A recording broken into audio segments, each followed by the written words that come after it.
Bismillahirrahmanirrahim. Assalamualaikum warahmatullahi wabarakatuh. Alhamdulillah wassalatu wassalamu ala Rasulillah Sayyidina Muhammad ibn Abdullah wa ala alihi wa sahbihi wa man wala wa la hawla wa la quwwata illa billahil aliyyil azim. Semoga kalian dalam keadaan sehat walafiat ya. Tetap jaga kesehatan walaupun ya entah penyakit ini gimana benar adanya atau tidak, tapi kita tetap wajib yang namanya berhati-hati. Sebelum memulai pelajaran, marilah kita berdoa terlebih dahulu. Bismillahirrahmanirrahim. Rabbi zidni ilman warzuqni fahman wa alhiqni bissolihin. Amin ya Allah ya rabbal alamin. Mudah-mudahan kita, keluarga kita, semua kerabat-kerabat kita, orang-orang di sekeliling kita dalam keadaan sehat walafiat. Nah, yang penting itu ya, sehat walafiat. Kita lanjut ke pembahasan materi kita ya, bab 3 ya. Bab 3, kalian buka terlebih dahulu LKS-nya ya. Karena Bapak malas tek-teknya ya, kalau salah udah lanjutin aja lah ya. Ya, capek tek-teknya gitu ya. Langsung aja udah. Bismillahirrahmanirrahim. Bab 3 tentang nuzulul Quran. Ya, nuzulul Quran. Kemarin mungkin Bapak udah ada sebagian yang udah Bapak kasih tugas tentang nuzulul Quran ya, membuat kosakata tentang nuzulul Quran. Apa itu nuzulul Quran? Nuzul, nazala yanzilu nuzulan ya, atau anzala yanzilu nuzulan, nazala yanzilu nazlan, anzala yanzilu nuzulan, yang berarti turun. Kalau nazala yanzilu nuzulan ya, nazala yanzilu nazlan artinya turun. Tapi kalau anzala yanzilu nuzulan artinya menurunkan. Ya. Kalau turun doang dia nggak ada korbannya. Nazala turun. Ya udah selesai. Ya. Kosakatanya cukup sampai di situ. Nazala turun. Misalkan nazala Muhammadun. Muhammad turun. Udah sampai di situ aja. Ya. Turun Muhammad. Nggak perlu kata-kata lain. Ya. Mungkin kalau mau ditambahin boleh. Ya. Tapi nazala Muhammadun, Muhammad turun, itu udah kata yang sempurna. Dalam bahasa Arab seperti itu. Beda kalau anzala yanzilu, anzala Muhammadun. Anzala artinya menurunkan. Ya. Anzala menurunkan, Muhammadun Muhammad. Apa yang diturunkan? Nah, itu kan namanya butuh tambahan kata untuk menyempurnakan kalimat. Ya. Anzala Muhammadun kitaban, Muhammad menurunkan kitab misalkan. Ataupun misalkan anzalallahul qur'ana, Allah menurunkan Al-Qur'an. Ya. Kalau anzalallahu, Allah menurunkan, kita masih berpikir, masih ambigu. Ini yang diturunkan apa? Allah Subhanahu wa taala tuh yang diturunkan apa? Ya. Makanya anzalallahu Qur'anan atau Al-Qur'ana ya.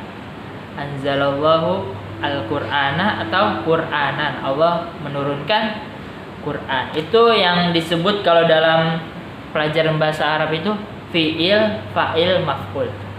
Ya, pekerjaan yang mengerjakan dan korbannya.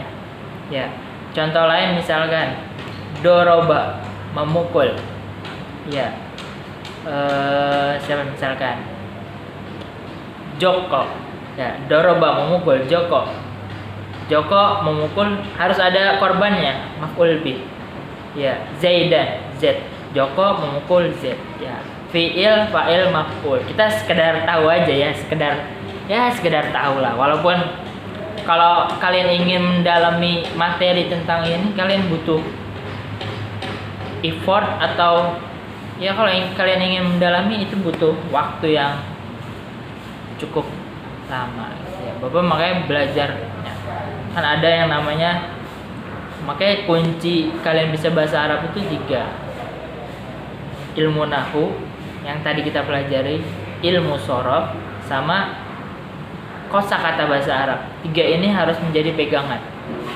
Nahwu, shorof, kosakata bahasa Arab.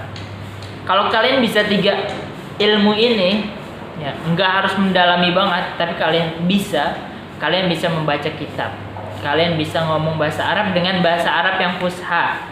Beda sama yang materi yang minggu lalu, mungkin ada bahasa Arab Ami ya. Bahasa Arab Ami itu bahasa Arab pasaran ya. Kayak misalkan kalian ngomong di pasar, ngomong sama teman biasa ya, pakai bahasa Arab Ami ya. Ya, dan bahasa Arab Ami juga nggak terlalu jauh bedanya ya. Ya beda, cuman nggak terlalu jauh bedanya. Seandainya kalian menggunakan bahasa Arab fushafun untuk ngobrol sama temen ya nggak apa-apa. Labas itu nggak apa-apa. Ya tadi sedikit tahu fi'il, fa'il, maf'ul. Ya, fi'il itu pekerjaan, fa'il itu yang mengerjakan, maf'ul itu yang terkena pekerjaannya. Fi'il, fa'il, maf'ul. Contoh lagi misalkan nazara Muhammadun Fatimatan. Nazara artinya melihat, Muhammadun Muhammad, Fatimah Fatimah. Nazara melihat, siapa yang melihat? Pelakunya nih, Muhammadun, Fatimatan sebagai korbannya. Bukan ya, bahasa kasarnya apa ya? Ya seperti itulah, bukan korban. Muhammad melihat pada Fatimah, seperti itu. Ya. Fi'il, fa'il, maf'ul. Ataupun misalkan kalau kalian pernah madrasah, mungkin ya sedikit-sedikit dengar. Makanya di sini nuzul Al-Qur'an. Nuzul artinya penurunan. Al-Qur'an. Ya, anzala, ada nazala. Kembali pembahasan tadi, ada anzala, ada nazala. Anzala itu menurunkan, nazala turun. Anzala itu butuh korban, kalau nazala enggak. Nuzul Al-Qur'an artinya penurunan Al-Qur'an atau turunnya Al-Qur'an. Ya. Kalian harus paham ya. Quran itu diturunkan pada tanggal, ini Bapak udah sering ya. Bahkan mungkin ya, bukan mungkin, memang udah pasti pernah kan ya, Bapak pernah teka-teki masalah ini. Ya. Kapan diturunkannya Al-Qur'an? Ya, pada tanggal 17 Ramadan. Ya. 17 Ramadan adalah pertama kalinya Al-Qur'an turun. Nah, pas kemarin ulangan itu banyak yang salah tentang ini nih. Ada soal sebutkan kosakata tentang nuzul Quran. Kemarin sebutkan kosakata tentang Maulid, sebutkan kosakata tentang apa tadi? Sebutkan kosakata tentang Maulid, sebutkan kosakata tentang apa Bapak pertama ya? Iya, Hijriyah, tahun Hijriyah. Yang kalian sebutin kosakata aja, kosakata. Misalkan nuzulu artinya Al-Qur'an, terus nuzulu Al-Qur'an. Nah, terus apa lagi? Haflah, ya perayaan. Tulis perayaan, itu kosakata atau bisa dibilang mufradat ya. Bapak mungkin di situ nyebutnya mufradat. Mufradat itu artinya kosakata. Kitabun apa artinya? Buku. Ya. Apalagi? Ya seperti itu. Jabalun apa artinya? Gunung. Pokoknya apa aja yang bersangkutan dengan nuzul Quran itu bahasa Arabnya. Nah, apa nih? Ya, nuzul Quran. Kalau diartiin mungkin cukup lama, makanya langsung aja Bapak cerita. Mungkin nanti tugasnya aja kalian. Nuzul Quran, Al-Quran kitabullah ya. Al-Quran adalah kitabnya Allah Subhanahu wa taala yang diberikan kepada umat Islam. Ya, turun melalui Nabi Muhammad lalu diberikan kepada umat Islam. Ya. Banyak kekhususian Al-Quran. Kalau kalian ingin tahu ya, Al-Quran itu punya banyak. Makanya mukjizat Nabi Muhammad SAW apa yang paling yang paling besar, a'zamul mu'jizat Nabi Muhammad, Al-Qur'an. Nah, karena Al-Qur'an itu punya keistimewaan yang sangat istimewa gitu ya. Nabi punya mukjizat pernah membelah bulan. Nabi punya mukjizat bisa mengeluarkan air. Nabi punya mukjizat ya memecahkan batu yang batunya keras hanya dengan pukulan yang lemah. Ya, banyak pokoknya mukjizat Nabi. Nabi pernah punya mukjizat melawan orang paling kuat. Orang paling kuat kalah apa namanya? Bahasanya itu pegulat ya, bukan berantem, pegulat itu ya hampir seperti sumo ya, cuman ini main banting, siapa yang jatuh ya hampir seperti sumo lah, tapi ini yang jatuh kalah. Nabi itu pernah melawan orang pegulat nomor 1 di Arab ya, di negeri Arab pada saat itu ya. Dia nantang Nabi, wahai Nabi, kalau kamu bisa menjatuhkan saya masuk Islam. Nabi ya it's fine ya, oke gitu ya. Baru ya enggak pakai lama masuk ring, lalu Nabi jatuhkan ya. Gulat, tapi ya gulat, bukan pukul-pukulan, yang gulat. Akhirnya pegulat nomor 1 itu masuk ke dalam agama Islam dan beberapa orang yang menyaksikan ya pada saat itu masuk Islam. Tapi tetap ya, apa mukjizat Nabi ya, kalau dikatakan para ulama, mukjizat Nabi yang paling besar adalah Al-Qur'an. Kenapa?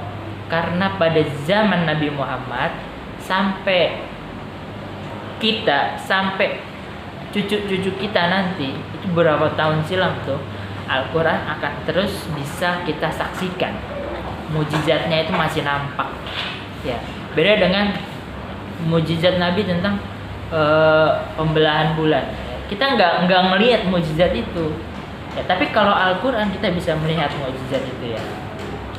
Mukjizatnya itu kelihatan ya sama kita, bisa kita tes ya. Al-Qur'an itu bisa kita tes, cari kesalahan Al-Qur'an dari ujung awal sampai ujung terakhir, dari surat Al-Fatihah sampai Anas, cari kesalahan Al-Qur'an, nonsense ya. Tidak ada sama sekali tentang kesalahan Quran. Banyak orang yang mencari-cari kesalahan Quran tuh banyak ya, bahkan kalau mereka banyak pula orang-orang non-Islam yang membandingkan kitab mereka dengan kitab Al-Quran ya, dan ternyata hasilnya apa?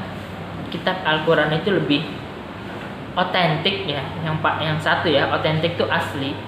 Al-Quran itu lebih otentik dan lebih jelas, beda dengan kitab-kitab yang lain ya. Kitab Injil ya, kitab Injil, kitab Zabur, atau sebutannya lain ada ya, kitab Taurat ya, Injil, Zabur, Taurat. Kitab itu kan masih ada sekarang, cuman isinya nggak asli, udah diubah-ubah sama orang-orang kafir gitu.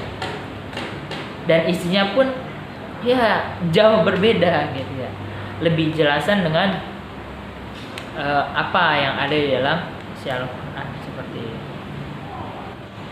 Ya, jadi yaitu Al-Quran, nuzulul Quran, dan pertama kali Al-Quran itu pada malam 17 Ramadan ketika Nabi sedang ada di dalam Gua Hira. Ketika Nabi sedang berada di Gua Hira, malaikat Jibril datang menemui Nabi. Lalu malaikat Jibril ngomong, "Iqra ya Muhammad."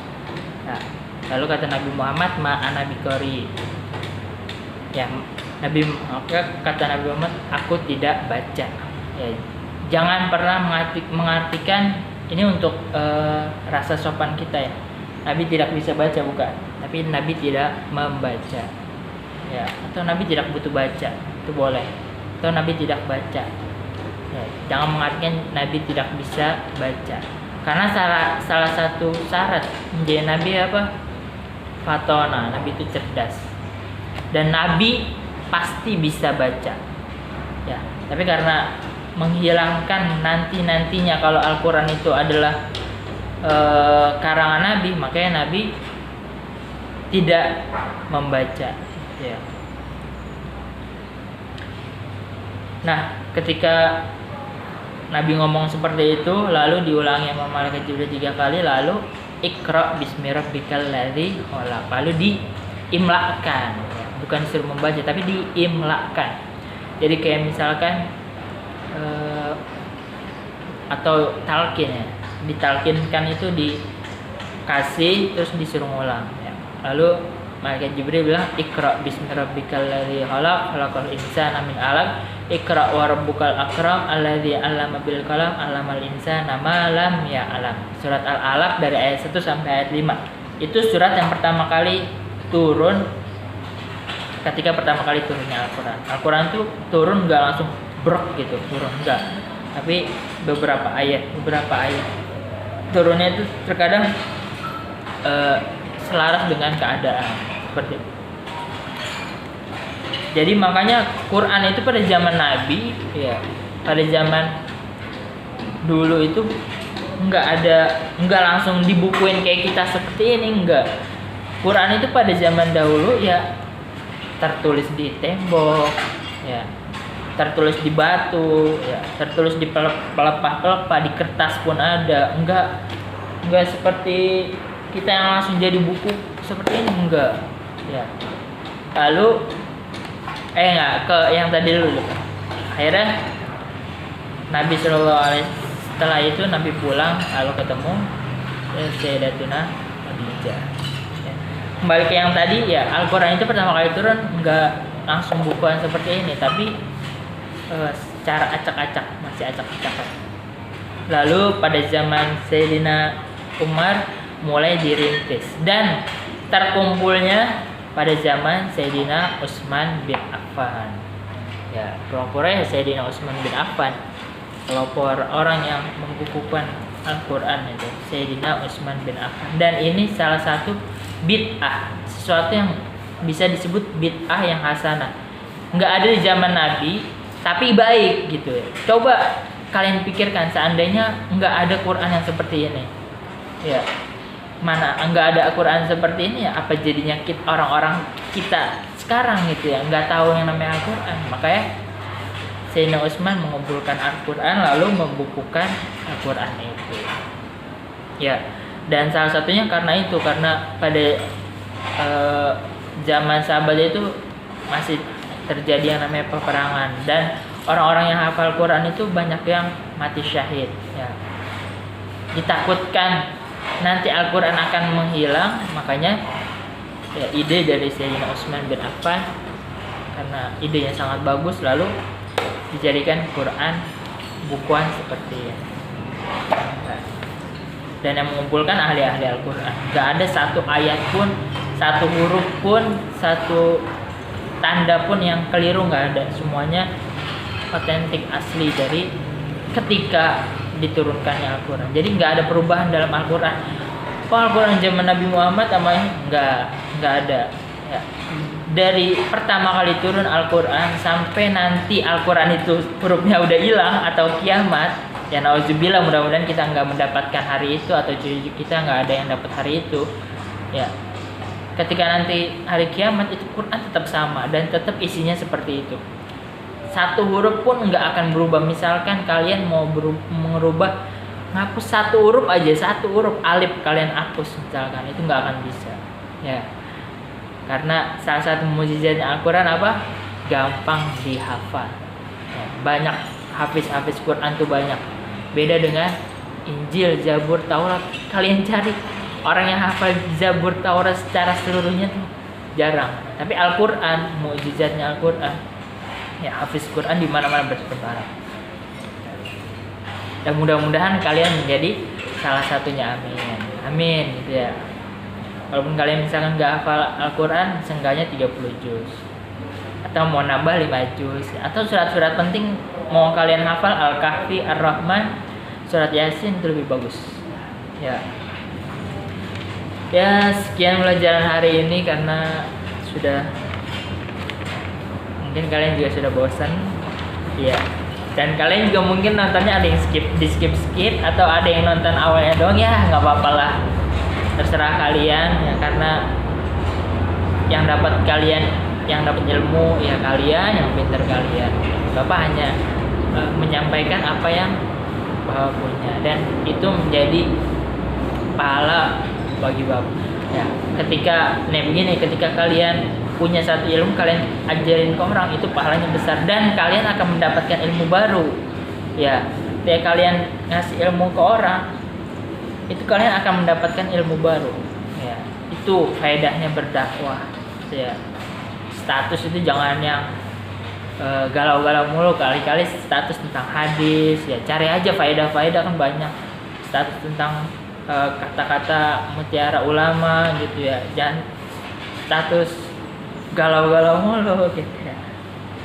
Ya, sekian pelajaran hari ini, semoga bermanfaat untuk kalian. Ya, tetap sehat-sehat di rumah, jaga kesehatan.